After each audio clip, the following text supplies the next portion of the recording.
Cartoon RTI media. నమస్కారం, వార్తలకు స్వాగతం. ముందుగా ముఖ్యాంశాలు.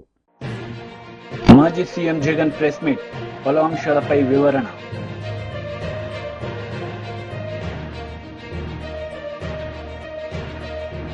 BJP MP Raghunandan Rao press meet, CM Revanth రెడ్డిపై ఫైర్. మాజీ సీఎం జగన్మోహన్ రెడ్డి మీడియా సమావేశం నిర్వహించారు. ఈ సందర్భంగా చంద్రబాబు నాయుడుపై ఆయన మండిపడ్డారు. హత్యలు జరుగుతూ ఉన్నాయి, అత్యాచారాలు జరుగుతూ ఉన్నాయి, ఆస్తుల ధ్వంసం జరుగుతూ ఉంది. ఎక్కడ చూసినా కూడా ఎవరైనా కేసు పెట్టడానికి పోతే ఫాల్స్ కేసెస్ రివర్స్ విక్టిమ్ మీదనే పెడతా ఉన్న పరిస్థితులు, పోలీసులు ప్రేక్షక పాత్ర పోషిస్తూ ఉన్న పరిస్థితులు, ప్రశ్నించడానికి ఏ స్వరం కూడా ఉండకూడదు, బయటికి అడుగు పెట్టకూడదు అన్న దృక్పథంతో ఈరోజు అణిచివేసే ధోరణితో ఈరోజు ప్రభుత్వం పరిపాలన కొనసాగిస్తూ ఉంది. నిజంగా చూస్తే చాలా బాధ కలిగించే విషయాలు ఇవన్నీ కూడా. ఎక్కడైనా కూడా ఒక ప్రభుత్వం ఏర్పడిన తర్వాత ఒక ప్రభుత్వం 12 నెలల పాటు ఒక బడ్జెట్ ప్రవేశపెడుతుంది. ఆ బడ్జెట్ కూడా 7 నెలలు, 12 నెలల కాలంలో ఏకంగా 7 నెలలు రెగ్యులర్ బడ్జెట్ కూడా ప్రవేశపెట్టలేని అధ్వానమైన పరిస్థితిలో ఈ ప్రభుత్వం ఉంది అని అంటే, 12 నెలల కాలానికి ప్రవేశపెట్టే రెగ్యులర్ బడ్జెట్ ప్రవేశపెట్టాల్సింది పోయి ఆ 12 నెలల కాలానికి సంబంధించిన కాల వ్యవధిలో ఏకంగా 7 నెలలు ఓట్ ఆన్ అకౌంట్ బడ్జెట్ మాత్రమే ప్రవేశపెట్టే అధ్వానమైన పరిస్థితిలో ఈరోజు రాష్ట్రం ఉంది అని అంటే, రెగ్యులర్ బడ్జెట్ ప్రవేశపెట్టే ధైర్యం కూడా చంద్రబాబు నాయుడు గారికి లేదు అని అంటే ఎంతటి దారుణమైన పాలన సాగుతా ఉంది అని చెప్పడానికి ఇదొక గొప్ప నిదర్శనం. నిజంగా రెగ్యులర్ బడ్జెట్ అంటూ తాను ప్రవేశపెడితే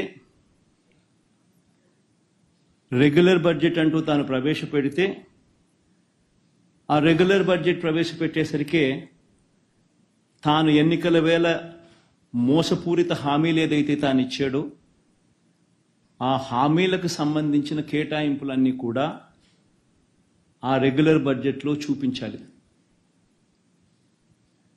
ఆ రెగ్యులర్ బడ్జెట్లో తాను సూపర్ 6 అంటూ, సూపర్ 10 అంటూ తాను చేసిన ఆ మోసపూరిత హామీలకు సంబంధించిన కేటాయింపులు బడ్జెట్లో కనపడకపోతే ప్రజలు రోడ్డు మీదకి వస్తారని, ప్రజలు గలం విప్పుతారని అని చెప్పి ఏకంగా ఆ పరిస్థితి రాకూడదు అని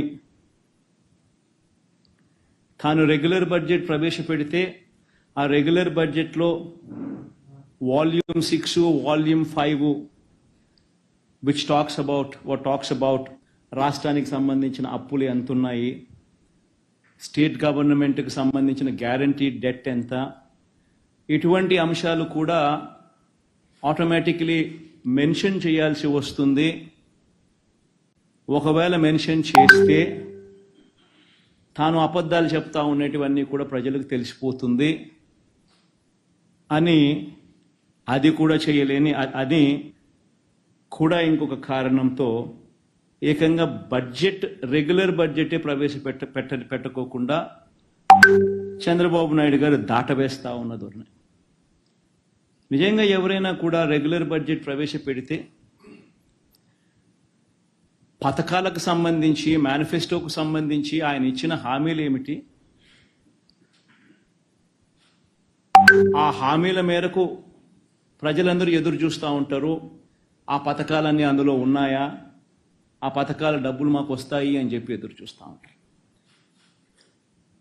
అవన్నీ కూడా మోసపూరిత హామీలని ప్రజలకు తెలిసిపోతాయి అని రెగ్యులర్ బడ్జెట్ కూడా కనీసం పెట్టకుండా దాటవేస్తా ఉన్న ధోరణి. ప్రజలెవరూ రోడ్ల మీదకి రాకూడదు అని భయానక వాతావరణం ఫియర్ సైకోసిస్ క్రియేట్ చేస్తూ రాష్ట్రాన్ని ఏకంగా అత్యాచారాలు, హత్యలు, కొట్టడాలు, ఆస్తుల ధ్వంసాలు వీటి అన్నిటితో భయానక వాతావరణం క్రియేట్ చేస్తా ఉన్నారు. నేను అడుగుతా ఉన్నాను, టీడీపీ లీడర్ మీడియా సమావేశం నిర్వహించారు. ఈ సందర్భంగా పలు అంశాలపై ఆయన మాట్లాడారు. జగన్మోహన్ రెడ్డి గారు, ప్లీజ్ వాస్తవాల్లోకి రండి. రాజకీయాల్లో ప్రతిపక్షం ఉండాలి అని మేము కోరుకుంటాం. ఎందుకంటే అప్పుడప్పుడు అధికారంలో ఉన్నప్పుడు ప్రజల వాణి అనేటువంటిది ఆ ఛానల్ దాటుకుని వచ్చేకి ఆలస్యం అవుతుంది. కాబట్టి ప్రతిపక్షం నుంచి వస్తాయి. ప్రజలకు మెరుగైన పాలన ఇవ్వడానికి, మేము సరిదిద్దుకోవడానికి కూడా ఎప్పటికప్పుడు ఛానల్ ఏంటంటే ప్రతిపక్షం. నువ్వు ఆ పాత్ర నిర్వహించడానికి కూడా చేతులు ఎత్తేసినట్టున్నావు. మళ్ళీ అది కూడా పోయి శాసనసభలో ప్రతిపక్ష హోదా ఇవ్వాలని కోర్టులో అడుగుతావు. ఇక్కడ అడగాల్సింది ఢిల్లీలో అడుగుతావు. అసలు నీ ఆలోచన సైలెంటో. అప్పుడేమో ముఖ్యమంత్రి కార్యాలయంలో కోటరీ పెట్టుకున్నావు, ఇప్పుడు కొత్త కోటరీ తయారైందేమో. నువ్వు నీ పాలన వద్దు అని ప్రజలు తిరస్కరించి నెల రోజులు కూడా కాలేదు జగన్మోహన్ రెడ్డి గారు. అప్పుడే ప్రజలు అట్లా అనుకుంటున్నారు, ఇట్లా అనుకుంటున్నారు అని వంది మాగదులు ఏమన్నా చెప్తా ఉన్నారేమో. ఈ 11 కూడా ఒకటైపోయేటువంటి పరిస్థితికి వస్తుంది. కాస్త మేల్కోండి, వాస్తవాలకు దగ్గరగా రండి. ఈరోజు మేము చాలా ప్లెయిన్గా, ట్రాన్స్పరెంట్గా శాసనసభలో, శాసన మండలిలో మీరు మీ సభ్యులు హాజరు కావాల్సింది, నిలదీయాల్సింది, పోరాడాల్సింది. శాసన మండలిలో మీకే కదా మెజారిటీ ఉండేది. 30 మంది శాసన మండలి సభ్యులు ఉన్నారు కదా, రావాల్సింది. నేనే ప్రజెంట్ చేశాను. నేను తప్పు చెప్తే ఇదేంటి, ఎట్లా వచ్చింది అని అడగాల్సింది. సమాధానం చెప్పేవాడిని కదా మీకు నేను. శాసనసభకు మీరు రారు, శాసన మండలికి మీ శాసన మండలి సభ్యులు రారు. బయట ఎక్కడో ప్రెస్ మీట్, సింగిల్ కెమెరాతో ప్రెస్ మీట్ పెడతావు. ప్రజలు నిన్ను నమ్మారు, ఇప్పుడు చెప్పేది కూడా నమ్మాలి. గవర్నర్ ప్రసంగం అబద్ధం, మేము శాసనసభలో పెట్టేవి నిజం కాదని చెప్తావు. మిమ్మల్ని చూస్తే జాలేస్తుంది జగన్మోహన్ రెడ్డి గారు. ఏంటి ఆయన చెప్తున్నాడు, ఆ రోజున చంద్రబాబు హయాం ముగిసే నాటికి 2.71 లక్షల కోట్లు ప్రభుత్వ అప్పు, ప్రభుత్వ గ్యారంటీల అప్పు 1,06 కోట్లు, అంటే 375-76. మేమేం చెప్పాము? 3,75,000 కోట్లనే కదా చెప్పింది మేము. ఆ ఫిగర్ కరెక్ట్ అయినప్పుడు ఈ ఫిగర్ కరెక్ట్ కాదా జగన్మోహన్ రెడ్డి గారు? మేము ఈరోజు శాసనసభలో ఇచ్చింది 3,75,000 కోట్లు ఇచ్చాం. నువ్వు చెప్పింది అదే ఫిగర్ చెప్తున్నావు. అది నిజమంట, కానీ ఆయన ప్రభుత్వ హయాంలో చేసిన అప్పు మాత్రం నిజం కాదంట. రావాల్సింది శాసన మండలికైనా. ఒక్కొక్కరు అడిగితే మేము 30 మంది అడిగితే 30 మందికి సమాధానం చెప్పేవాళ్ళం కదా. ముసుగేసుకుని ఎక్కడో దాక్కుని ఏదో ప్రెస్ మీట్లు పెట్టి ప్రజలు మీ మాటలు నమ్ముతారు అంటే నమ్మడానికి పడుతుంది. ఇంకో 10 ఏళ్ళు పడుతుంది. ఇంకా 10 ఏళ్ల పాటు కనీసం ప్రతిపక్ష హోదా రావడానికి మీకు 10 ఏళ్ళు పడుతుంది. ప్రతిపక్ష హోదా రావడానికి పొరపాటున మీరు అధికారంలోకి వచ్చే అవకాశం లేదు. ఇప్పుడు రాహుల్ గాంధీ ఎట్లా అయితే 10 ఏళ్లు పట్టిందో ప్రతిపక్ష హోదా రావడానికి, మీకు ఈ రాష్ట్రంలో ప్రతిపక్ష హోదా రావడానికి ఖచ్చితంగా 10 ఏళ్లు పడుతుంది. కానీ మనం కోరుకుని రాజకీయాల్లోకి వచ్చాం, ప్రజల కోసం వచ్చాం, ప్రజల కోసం పనిచేయాలి. ఎవరు అభిమానించినా, ఎవరు అవమానించినా రాజకీయ నాయకుడు అనేవాడు ప్రజల కోసం. మాజీ మంత్రి కేటీఆర్ మీడియా సమావేశం నిర్వహించారు. ఈ సందర్భంగా పలు అంశాలపై ఆయన మాట్లాడారు.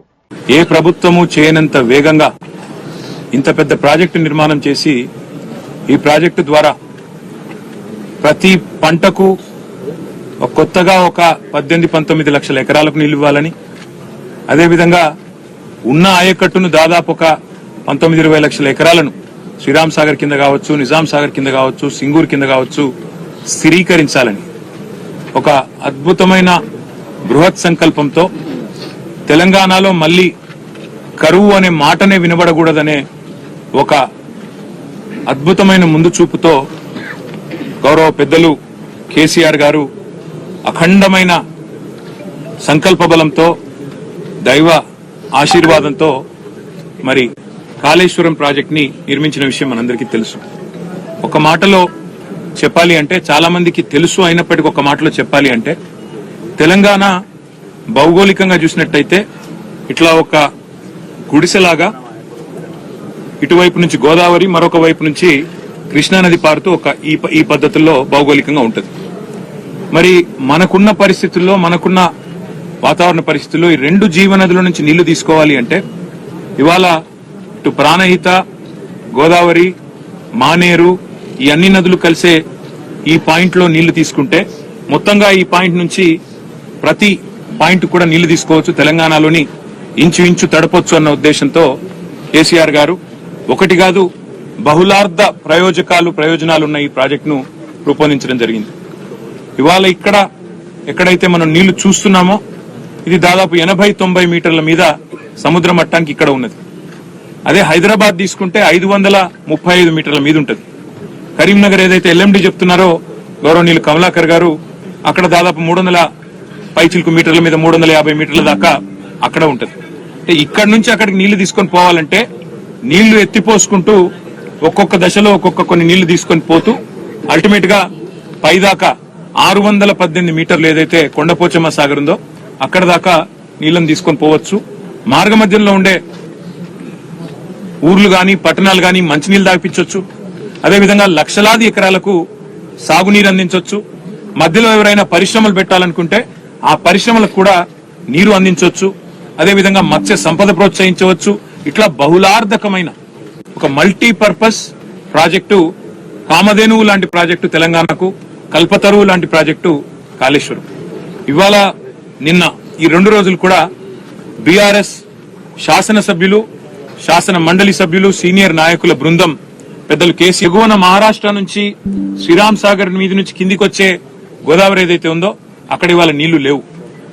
లోవర్ మానేర్ డ్యామ్ లో కేవలం డెడ్ స్టోరేజ్ 3 టీఎంసీలు అయితే దానికంటే 2 టీఎంసీలు మాత్రమే ఎక్కువ. 26 టీఎంసీలు ఉండే ఎల్ఎండిలో ఇవాళ 5 టీఎంసీలు మాత్రమే ఉన్నాయి. దానిపైన ఉండే మిడ్ మానేర్ లో అది కూడా 28 టీఎంసీల కెపాసిటీ ఉన్న రిజర్వాయర్, అక్కడ కూడా కేవలం 5 టీఎంసీలే ఉన్నాయి.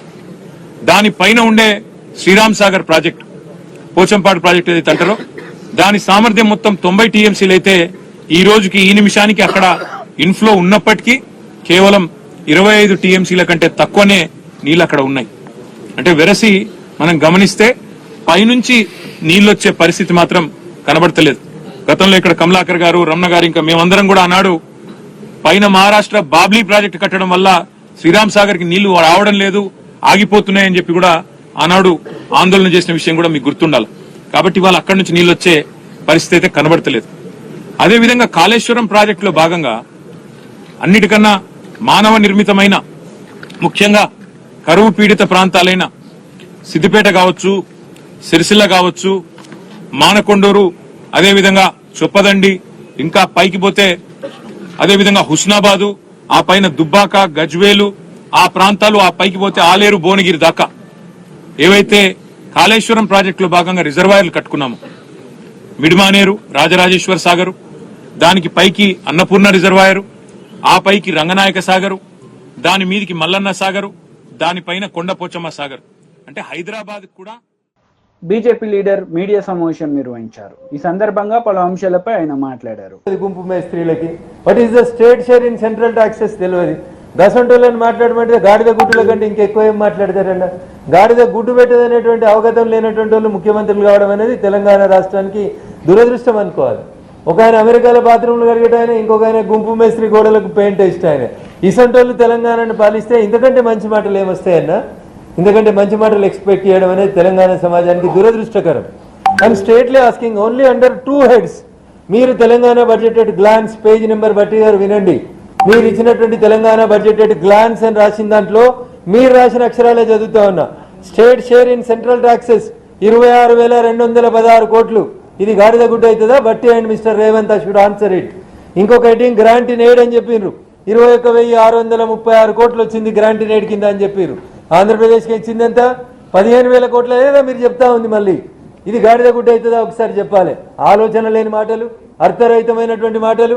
కేసీఆర్ ముఖ్యమంత్రిగా, బట్టి ప్రతిపక్ష నాయకుడిగా ప్రతిరోజు అసెంబ్లీలో బీజేపీని ఎట్లా తిట్టిరో ఇయ్యాల కుర్చీలు మార్చుకొని బట్టి అటు కూర్చొని, కేసీఆర్ ఇటు కూర్చొని కూడా కేంద్రం ఏమి ఇస్తలేదు, గాడిద గుడ్డి ఇచ్చింది. ఆయన ఏదో అన్నాడు. ఇంకా రేవంత్ రెడ్డి నిన్న నిధులు వచ్చుడో ఇద్దరు చచ్చుడో. జల్దీ రాండి అన్న, నువ్వు కేటీఆర్ వస్తాడా, నువ్వు హరీష్ వస్తావా, నువ్వు కేసీఆర్ వస్తారా, ఇద్దరు రాండ్రి. ఒకవేళ మేము నిధులు ఇచ్చింది నిజమైతే జంతర్ మంతర్ దగ్గరకు వచ్చి ముక్కు నాలుకకి రాసిపోండి, లేదా మేము నిధులు ఇవ్వలేదు అయితే జంతర్ మంతర్ దగ్గరకు వచ్చి ధర్నా చేయండి. మీ దగ్గర ఇందిరా పార్క్ దగ్గర లేక పోలీసులను పెట్టి ఎత్తుకపోము, మొత్తం రక్షణ ఇస్తాం, వెనకాల బాత్రూములు ఇస్తాం, పొద్దుగాల ఇడ్లీలు ఇస్తాం, మధ్యాహ్నం గ్లూకోజులు ఇస్తాం. అవి తినుకుంటే మీకు చేతనైన రోజులు జంతర్ మంతర్ దగ్గర ధర్నా చేయండి. ఎందుకంటే నువ్వు అన్నావు కదా కేసీఆర్ వస్తే నేను వస్తా అని. కేసీఆర్ వెనకటికి జంతర్ మంతర్ దగ్గర ధర్నా ఎట్లా చేసిండో రేవంత్ రెడ్డి గారు, మీరు కూడా అట్లే చేసేందుకు రండి. నిధులు వచ్చుడో ఇద్దరం సచ్చుడో అన్న, ఎవరో రాసిస్తే చదువుడు కాదే. బడ్జెట్ అట్ గ్లాన్స్ మీ బట్టి ఇచ్చిండు, పేజ్ నెంబర్ 4 తెలంగాణ రాష్ట్ర శాసనసభలో ఇచ్చిండు. జరగి చదువుకో, కేంద్రంకి వెళ్ళి ఎన్ని వచ్చినాయో. 7వ నెంబర్ కూడా పెట్టిండు. Loans from government of India 3,900 కోట్లు లోన్ తీసుకుంటున్నామని పెట్టిరు మీ బడ్జెట్ లోపల. ఇది మీరు రాసినటువంటి బడ్జెట్ అన్న. మీకు ఇక రానే రాదు, యూనియన్ బడ్జెట్ చదువుకునుడే రాదు. భారత ప్రభుత్వం యూనియన్ బడ్జెట్ శ్రీమతి నిర్మలా సీతారామన్ ఫైనాన్స్ మినిస్టర్గా యూనియన్ బడ్జెట్కి సంబంధించి కొన్ని గణాంకాలని వెబ్సైట్ లోపల పెట్టింది. యూనియన్ బడ్జెట్ 24-25 అనాలిసిస్ అని పెట్టింది. దీంట్లో పేజీ నెంబర్ 6. అయ్యా భట్టి గారు ఒకసారి మంచిగా చూడండి. Union budget 2024-25 analysis page number 6 table number 7. 7వ నెంబర్ టేబుల్లో భారత ప్రభుత్వం ఒక్కొక్క పద్దు కింద ఎన్ని పైసలు ఇచ్చింది అని ఇందులో రాసిరు కేటగారికల్గా. ఇది మొత్తం ఎంత ఇచ్చిరు అంటే 5,15,865 కోట్లు ఇచ్చినాం. దీంట్లో 3 కోట్ల ఇండ్లని ప్రధానమంత్రి ఆవాస్ యోజన కింద ఇండ్లని ఇస్తున్నాం. మీరు ప్రధానమంత్రి ఆవాస్ యోజన కింద ఇచ్చిన ఇండ్లని తీసుకుపోయి ఇందిరమ్మ ఇండ్లని పేరు మార్చి కడుతున్నారా కడతలేరా? మేము ఇస్తున్నటువంటి పైసల్ని ఇందిరమ్మ ఇళ్లకు యాడ్ చేస్తున్నారా లేదా? Revanth Reddy should answer it. ప్రధానమంత్రి సడక్ యోజన కింద భారతదేశం మొత్తం 25,000 గ్రామ పంచాయతీలకి కొత్తగా ప్రధానమంత్రి సడక్ యోజన కింద మేము లోన్లు ఇస్తాం. ప్రభుత్వం రోడ్లు వేయబోతా ఉంది. దాంట్లో బీఆర్ఎస్ లీడర్ మీడియా సమావేశం నిర్వహించారు. ఈ సందర్భంగా పలు అంశాలపై ఆయన మాట్లాడారు. ఉన్నటువంటి కాంగ్రెస్ ప్రభుత్వం ఇక్కడికి వచ్చే కోచ్ ఫ్యాక్టరీని పంజాబ్ కు తరలించడం, అక్కడ శాంతి భద్రత సమస్యలు ఉన్నాయని చెప్పి ఆనాడు కాంగ్రెస్ ప్రభుత్వం రాజీవ్ గాంధీ లాంగవాలా అక్కడకు మరి ఒప్పందంతో పంజాబ్ తరలించడం జరిగింది.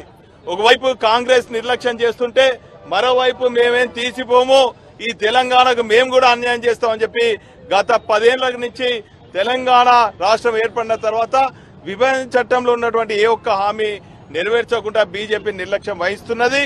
ఖచ్చితంగా ఎప్పుడు ఇక్కడ డిమాండ్ లేపినా కూడా ఇక్కడ ఫీజబిలిటీ కాదు, కోచ్ ఫ్యాక్టరీ ఫీజబిలిటీ లేదంటూనే మరోపక్క మహారాష్ట్రలో ఉన్నటువంటి లాతూర్ కానీ ఇతర గుజరాత్ కానీ తదితర రాష్ట్రాలకు మరి బీజేపీ ప్రభుత్వం కోచ్ ఫ్యాక్టరీ తీసుకుపోవటాన్ని ప్రజలు మరి తెలంగాణ ప్రజలు సహించలేని పరిస్థితులు ఉన్నారు. అందుకే ఇది ఈ బడ్జెట్ సమావేశంలో తొలి ప్రయత్నంగా ఈ ఉద్యమం ప్రారంభమైంది. ఇది అంతం కాదు, ఆరంభం. ఖచ్చితంగా కోచ్ ఫ్యాక్టరీ సాధించే వరకు విభజన చట్టాల్లో ఉన్నటువంటి హామీలు అన్ని నెరవేర్చే వరకు కూడా మేము ప్రజల పక్షాన వీధి పోరాటాలు చేసి పోరాటం చేస్తామని కూడా ఈ సందర్భంగా తెలియజేసుకుంటాం.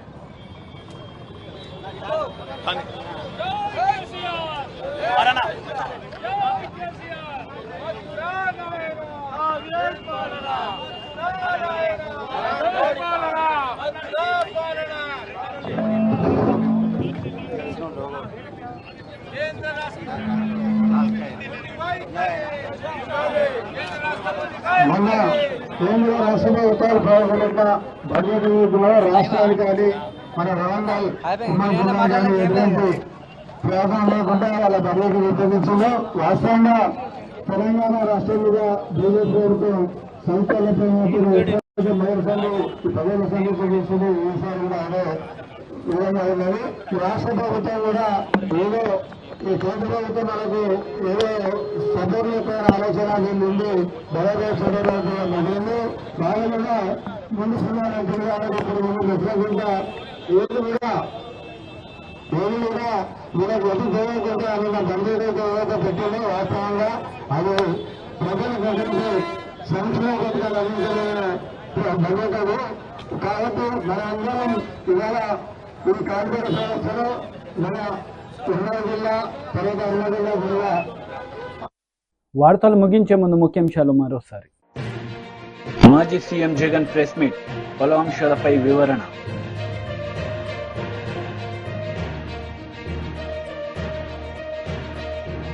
BJP MP Raghunandan Rao press meet. CM Revanth రెడ్డిపై ఫైర్. ఈ వార్తలు ఇంతటితో సమాప్తం. తిరిగి ప్రసారమయ్యే వార్తల్లో మళ్ళీ కలుద్దాం. అంతవరకు సెలవు. నమస్తే.